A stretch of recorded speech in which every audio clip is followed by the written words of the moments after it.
Ինչևէ գանք արտաքին ազդեցություններին հասկանալով հանդերձ ինչ է իրենից ներկայացնում հիբրիդային սպառնալիքը, որի տակ սովորաբար փորձում ենք հասկանալ այսպես գաղտնի գործողություններ, պարոն Մելիքյան, խոսենք բացահայտ արտաքին ազդեցությունների մասին, որովհետև մենք տեսնում ենք այդ արտաքին ազդեցությունները ինչպես Թուրքիայի եւ Ադրբեջանի նարատիվներում, այնպես էլ տեսնում ենք իրավական, միջազգային իրավական փաստաթղթերում, ինչպիսին օրինակ Թրիպն է։ Հիմա ինչպիսին են Հայաստանի նկատմամբ արտաքին ազդեցությունները բացահայտ, առանց ինչ-որ այսպես հիբրիդային մանևրներ օգտագործելու։ Տեսեք, արտաքին ազդեցությունների հետ կապված եւ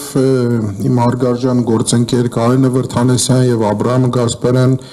իրենց խոսքում անդրադարձան այդ արտաքին գործոնը, երբ սկսում ավելի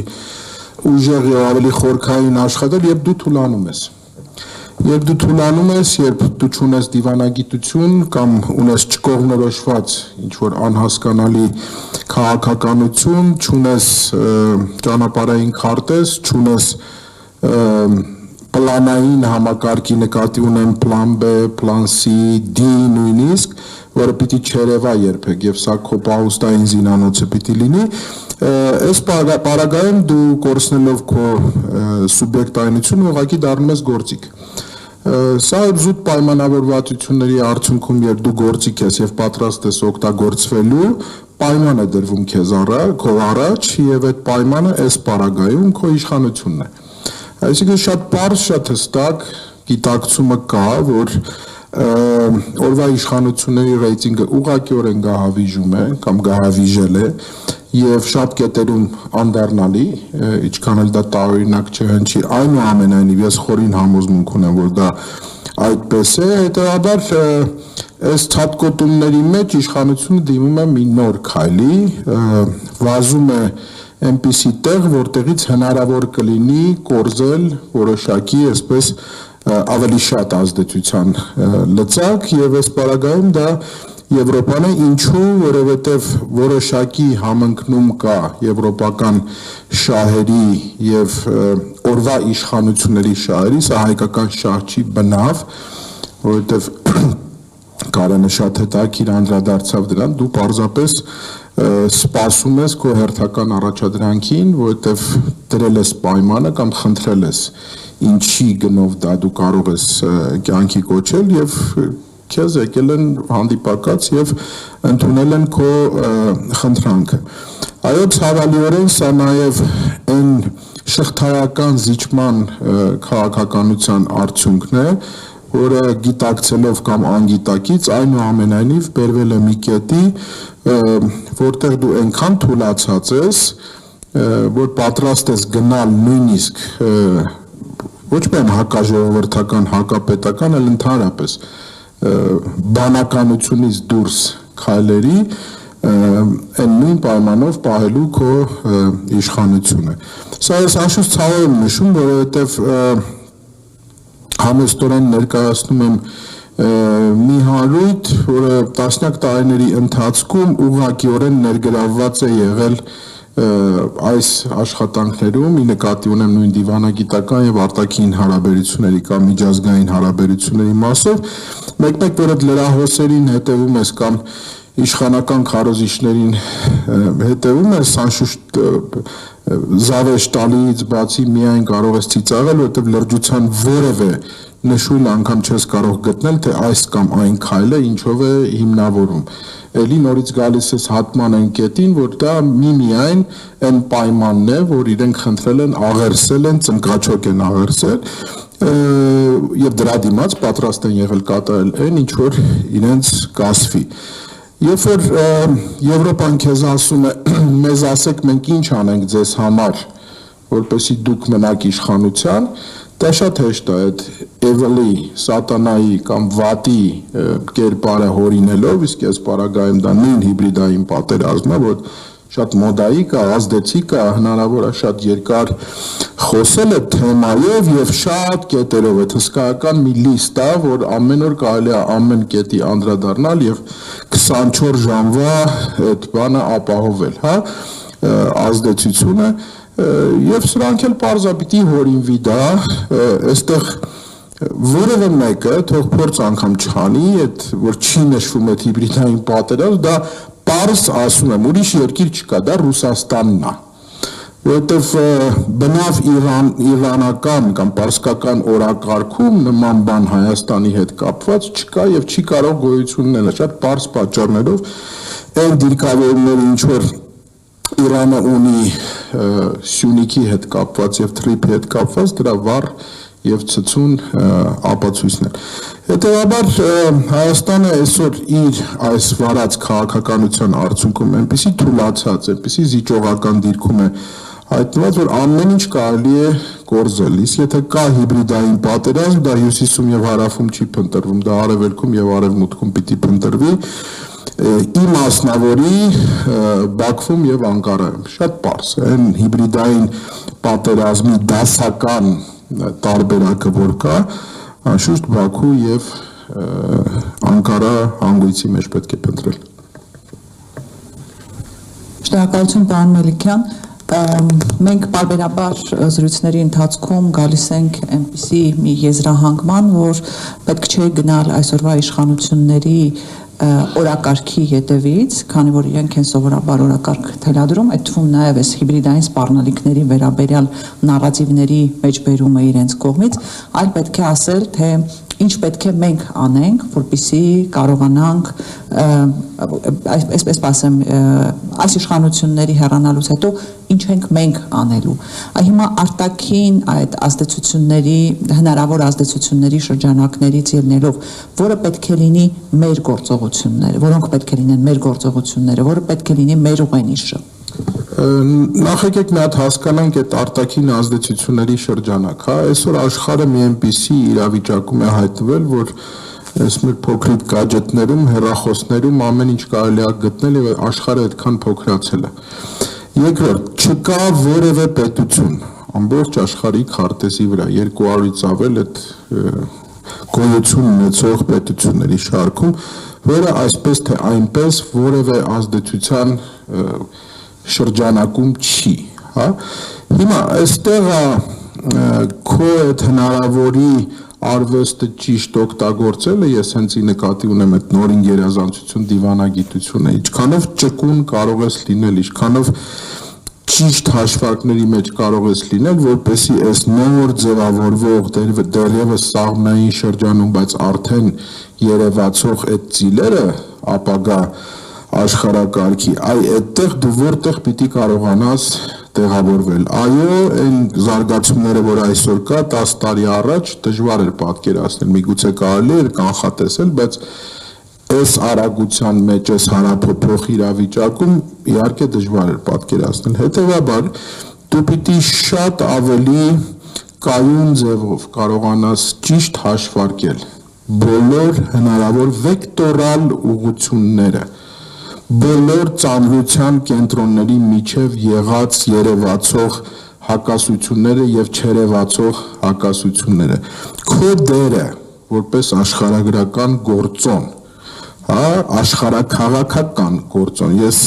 առիթներով միշտ նշել եմ այս հանգամանքը որ ցավալիորեն մենք այս տասնյակ տարիների ընթացքում չենք կարողացել ճիշտ գնահատել նաեւ մեր աշխարհաքաղաքական գործոն լինելու հանգամանքը հասկանում եք, սա շատ կարևոր մի բան է եւ հետեւաբար հենց այստեղ է որ խաչվում են բազում շահեր եւ այստեղ է որ խաչվում են ու բախվում են վաղվա այդ կերտվելիք աշխարհակարգի շատ ու շատ շահեր այս իմաստով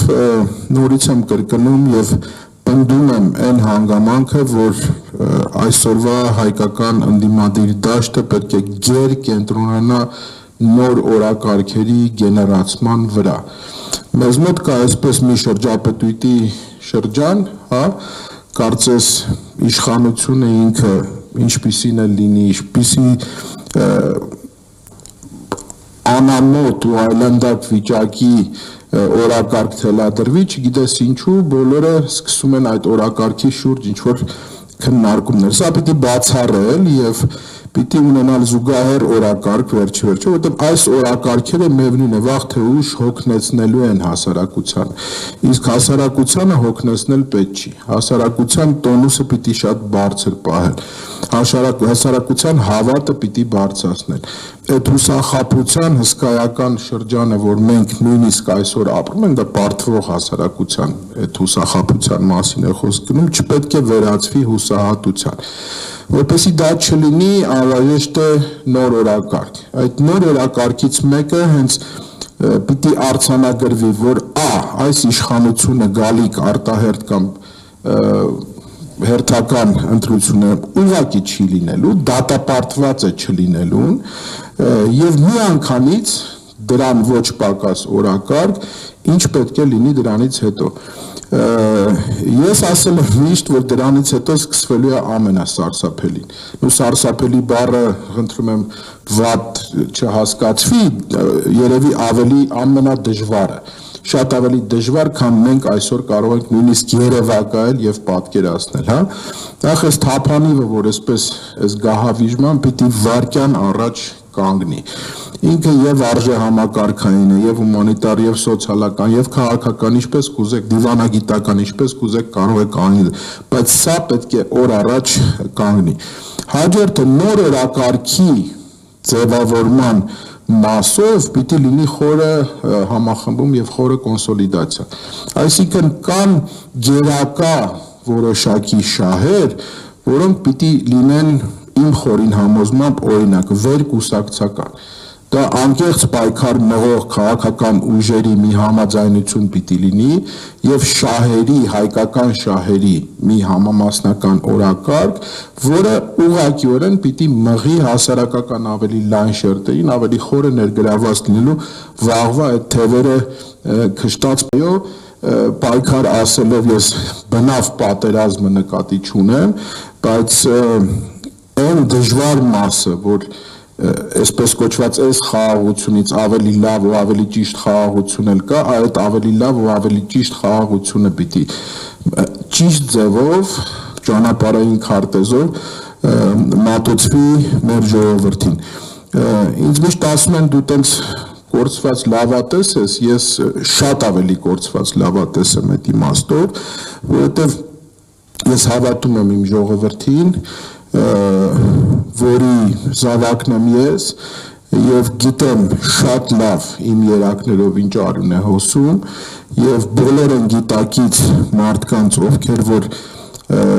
գոտեպնդվում են ավելի շատ եւ պատրաստ են այդ քրտնաջան աշխատանքին, դա հնարավոր է։ Որևէ բան կորցած չի վերջնական, բայց ցավալիորեն մենք անընդհատ բախվում ենք մի իրականության հետ, որ մենք ընկնում ենք օրվա վարչախմբի կամ փոքրիկ խմբակի այդ լարած թակարդի մեջ։ Ասեմ ձեզ ավելին, այդ թակարդը միայն Երևանում չի լարվում։ Այդ թակարդը լարվում է Հայաստանի սահմաններից դուրս, որովհետև ավելի լավ նվեր մեր թշնամիներին կամ մեր հակառակորդներին այսօրվա իշխանությունը ոնց որ կա գոյություն չունի, հասկանում եք, հետևաբար պետք է պատրաստվել նաև կարծում եմ ամանորից հետո այդ շատ ավելի ցցուն եւ շատ ավելի սուր ընթացք ստանա, պիտի պատրաստվել հավասարակշռված, սառնասիրտ էմոցիաներից դուրս ինքներս մեզ հարց տալով այդ պատրաստակամության հետ կապված եւ այդ կիսատությունը ուղղակի բաց թողելով, այս չի ստացում այդ եթեների այդ պայմանականությունների ընդհանրապես խոսույթը պիտի բացառել եւ պարզ քայլել առաջ, հստակ գիտակցելով, որ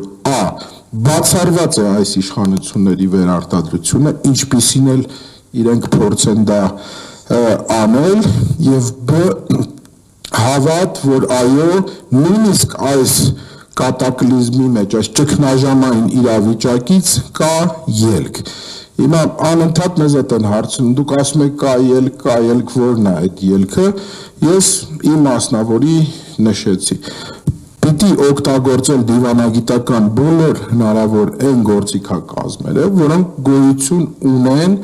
կան եւ դրա հնարավորությունները կան, որովհետեւ վերջի վերջո ձեզ այս աշխարհագրական դիրքից որևէ մեկը ուրիշ տեղ չի տեղափոխել, վերջի վերջո այն ամեն ինչը ինչ որ դու անցյալում չես արել կամ արել ես կիսատ, այսօր հնարավորություն ունես դա ավելի ռեալ օգտագործելու, որքան էլ պարադոքսալ դա չհնչի քո նույնիսկ այս պարտվող իրավիճակում եւ պետք է ուղղակի աշխատել, հասկանում եք, չպետք է հուսահատվել, վերջի վերջո այդ մարդկության հորինած ամենազորավոր զենքը, որ այսօր կա եւ դա ոչ ոք չի բացառել, դա ոչ տանկերն են, ոչ կերտզայնային, չգիտեմ, հրթիռները, նոր տեխնոլոգիաները եւ այլն, դա մարդու լեզուն է, հա, եւ լեզուն որպես զորավոր զենք շատ ճիշտ ձևով կիրառելու եւ ճիշտ ձևով բանակցության արդյունքում միանշանակ դու կարող ես այդ հաջողությունները գրանցել։